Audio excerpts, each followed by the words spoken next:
FPL Game Week 16 final team selection decisions. In this video, we're going to go through everything you need to know going into the upcoming Game Week 16 deadline to hopefully make your transfers, decide on your benching decisions, decide on who to captain and everything else. We'll discover players to buy. We will have a look at injury news. We'll have a look at captaincy rankings. We'll have a look at my team. Now we've had a bit of an update of Gabriel at Arsenal. It makes my transfers over the next few weeks and this week a little bit clearer as well.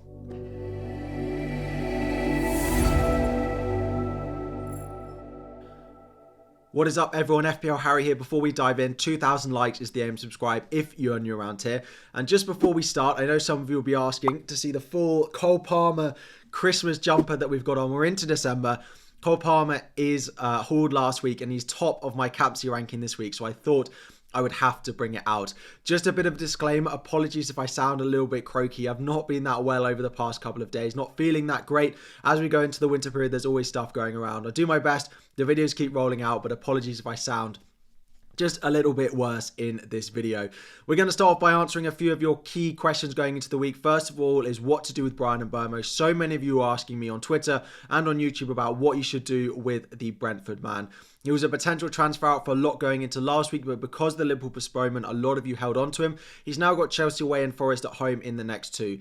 He's absolutely not a rush to sell. He's got a good record against Chelsea and then a home fixture against Nottingham Forest is a decent fixture. However, if you do have the ability to move and pivot to someone like a Trent, I would be making those transfers, but I wouldn't be selling Mbeumo just for the sake of it if you're not going to reinvest that money. Moving up front, the next one is what to do with Wolves, particularly Mateus Cunha and even Strand Larsen as well. Should you be selling them to someone like an Alexander Isak despite the fixture that he has this week? Personally, it's a luxury move. If you've got nothing else to do, but you can do Cunha or Strand Larsen to Isak, then yes, I would. I think Isak is better than both the Wolves players this week. They're being more consistent. They're scoring more goals at the moment. It is not something you need to do, and if you can't do it, it's not something you should panic about doing. But if you've got nothing else to do, then yeah, I would do Cunha to Isak this week. Then we move into the captaincy ranking. Palmer and Salah are so close. I do think they are number 1 and 2. At the moment, Palmer is the one who's captain in my team, so I have to put him in number 1. I'm not guaranteeing that by the deadline it won't be on Mo Salah, and the captaincy ranking might switch. So at the moment, as a disclaimer, Palmer is in number 1. Away from home, Brentford have been absolutely awful defensively and Palmer looks really good at the moment. Yes, he scored 2 penalties last game, but he is on penalties. He's only blanked, and I made this mistake in my video yesterday. Thank you all very much for correcting me. I think he hasn't blanked at home since last October against non-top 6 opponents. He's of course blanked against Manchester City in Game Week 1 and recently against Arsenal as well. So he has blanked at home, but against non-top 6 teams, he's been very good. Now, the thing with Salah is they're going to be without... Fulham have been great, right? And if they had a fully fit team, I think it would be obvious that it would be Palmer. But Fulham are going to be without Bassey and Anderson, their 2 first-choice centre-backs, which means they're playing their 3rd and 4th choice centre-backs at the moment going up against Liverpool, which isn't great for them, and I do think it will be good for Liverpool getting chances centrally and on that right hand side where Salah is as well, which is why they're so close. At the moment, I just favour it in terms of Palmer though. Saka in number 3. Everton have been a pretty strong side defensively apart from when they fell apart against Manchester United a few weeks ago. Saka has been great. He scored twice in the Champions League as well and got an assist. Very impressed with him, but it's one of those where Palmer and Salah are so highly captained this week that if you captain Saka, you want Palmer and Salah to blank, whereas if you captain Palmer or Salah, you can still get a good rank gain if Saka does return. So based off that and the form that Palmer and Salah are in, I do think they're the top 2 with Saka 3. Haaland is in number 4 if any of you still own them. It is a Manchester derby. He does have a great record in them. Manchester City is still not looking great with another performance and loss in the Champions League midweek though. But if you own him, he's always going to be in the conversation. And number 5 is Alexander Isak. He's a great transfer in this week. He is sort of flavour of the moment. He's one of the most talked about players and most transferred in players at the moment. But it is a good fixture and it is worth considering him. But generally, I can't really look past Palmer and Salah as the top 2. Next up, let's have a look at some injury news, starting off with Aston Villa. Ollie Watkins went off midweek with a potential muscular injury. The news coming out from Aston Villa is not very positive that he might miss the game against Nottingham Forest this weekend. He then had an interview on Thursday with a media account and he said that he's hopeful that he'll be back. So it sounds like the one from Alexander Isak a few weeks ago where Isak did then end up playing, but the news from Aston Villa doesn't sound that positive. If you've got him regardless, I would be looking to sell Ollie Watkins with the fixtures and the price that he's he's got at the moment.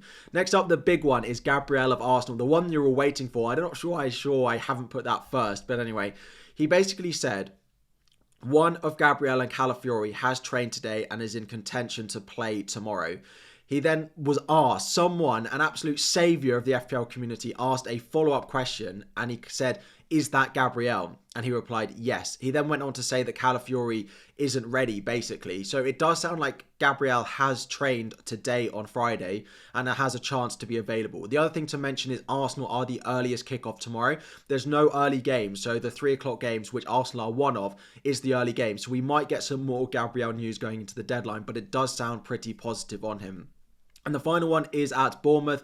Not directly relevant, but Senesi is likely to be out for 3 to 4 months, which should take us to about game week 28 to game week 30. It does mean that the youngster that I've spoken about in Howson of Bournemouth is likely to get a good run of starts over this period as well. A few more bits of injury news to start off with Veltman. For anyone who owns him, he's facing a late fitness test. He's 50-50, so if you've got him, you keep him and probably start him. Next up at Spurs, Romero, Van de Ven and Davies are all expected to be out until the new year. Sounds like they rushed Van de Ven and Romero back for that Chelsea game, and that has not gone well for them. So if you've got someone like a Pedro Porro, if you've got someone like a Udogie or Forster, it does hinder them defensively, and there could be a shock result in the cards, given that they did play on Europe in Thursday night as well. Then moving into Chelsea, there are rumours of a mystery Chelsea injury. Now, what I mean by this is the Chelsea squad trained on Wednesday. The squad that we expected to go and play in the Conference League on Thursday trained on Wednesday, and Nkunku was part of it.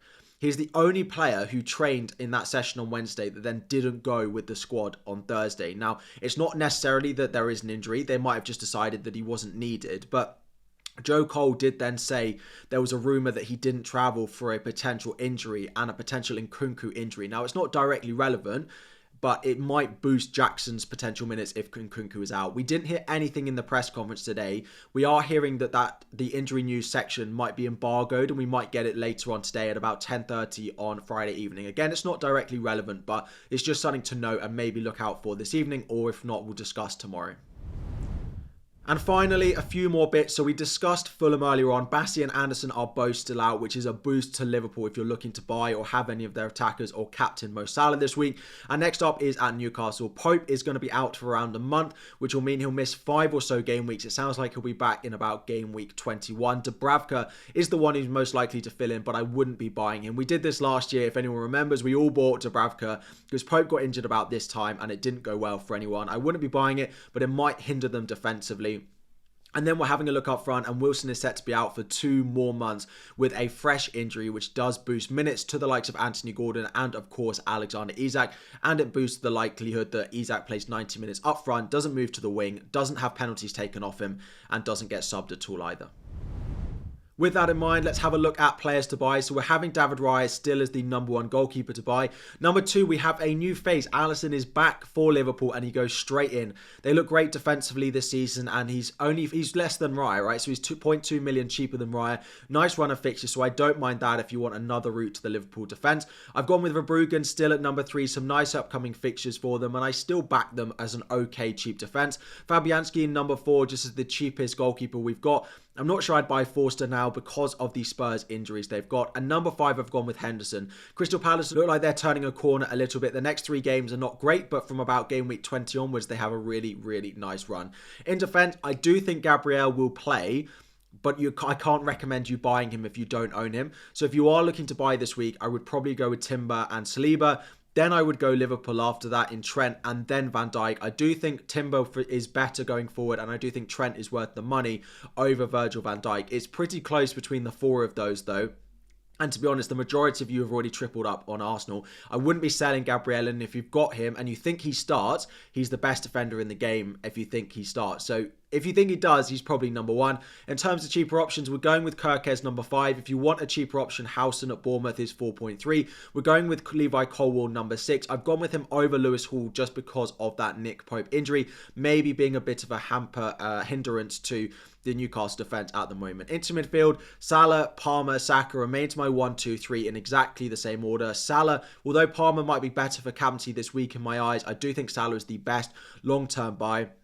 And then we go straight to the cheaper ones, because a lot of you are looking to buy those premium defenders. You're looking at the cheaper midfielders. I do think Enzo is number 4. Now, he's not going to get explosive returns like maybe he's done recently every single week, but he's on some set pieces. His underlying data over the past 6 weeks is crazy good out of all of those cheaper midfielders. Chelsea's run of fixtures over about the next 8 to 10 weeks are also really, really nice.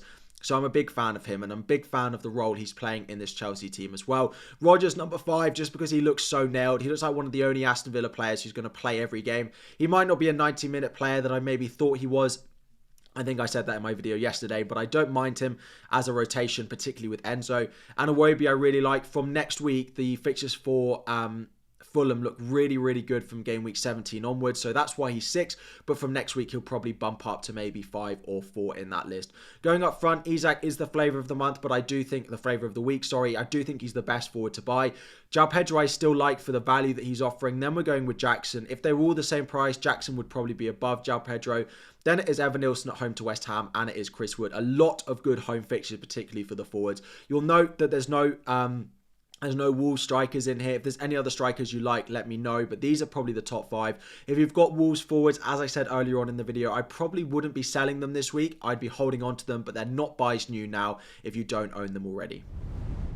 In terms of projections, there are some big results being projected this week. A lot of teams, I think we've got 6 teams projected to score over 2 goals this game week. We've got Arsenal at 2.4, Newcastle at 2.6, City at 2.3, Spurs at 2.35, Liverpool at 2.55, Chelsea at 2.75, the biggest, which is why I'm on Palmer captaincy, and Bournemouth at 2.05.